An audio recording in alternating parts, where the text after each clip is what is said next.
শখের বশে বাড়ির পাশে পতিত জমিতে লাউ চাষ করে এলাকাবাসীর মধ্যে সাড়া ফেলেছেন বিয়ানীবাজার উপজেলার মাতিউরা ইউনিয়নের নালবহর গ্রামের আলহাজ শাহ আলম। অনলাইন থেকে হাজারি জাতের লাউয়ের বীজ কিনে বাড়ির ছাদে চারা উৎপাদন করে সেই চারাগুলো বাড়ির আঙ্গিনার পার্শ্ববর্তী জমিতে চাষ করে ভালো ফলন পেয়েছেন তিনি। পারিবারিক পুষ্টি চাহিদা পূরণের পাশাপাশি আর্থিকভাবেও লাভবান হয়েছেন। আমি শখের বসে লাউ চাষ করে স্বাবলম্বী হয়েছি।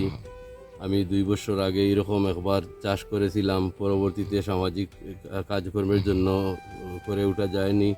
এই বছর আমি প্রায় 15 শতক জায়গাতে নেট এবং বাঁশ দিয়ে পুরা ছাদ করে মাছার মাধ্যমে আমি প্রায় 22,000 হাজারি লাউয়ের বীজ অনলাইনে অর্ডার করে আনি।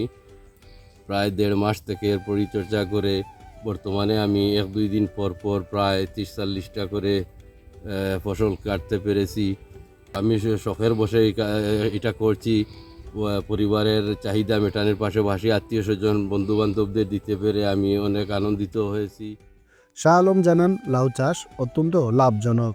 খুব কম সময় ও অল্প খরচে বেশি ফলন পাওয়া যায়। বাজারে লাউয়ের চাহিদাও অনেক বেশি।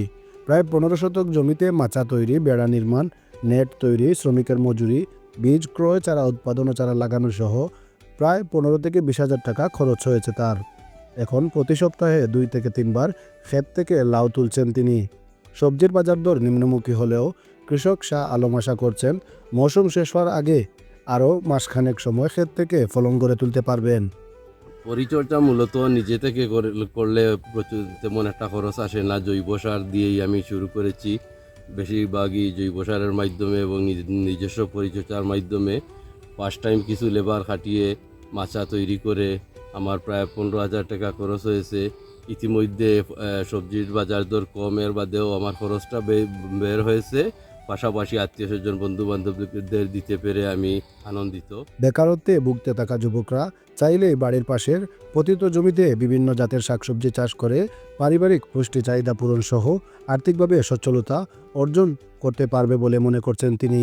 যারা বেকার যুবকরা আছেন, বাড়ির পাশে এরকম চাষাবাদ করে নিজের ফ্যামিলির চাহিদা মেটানোর পাশাপাশি এটা বাণিজ্যিকভাবে এটা অর্থ আয় করতে পারবেন।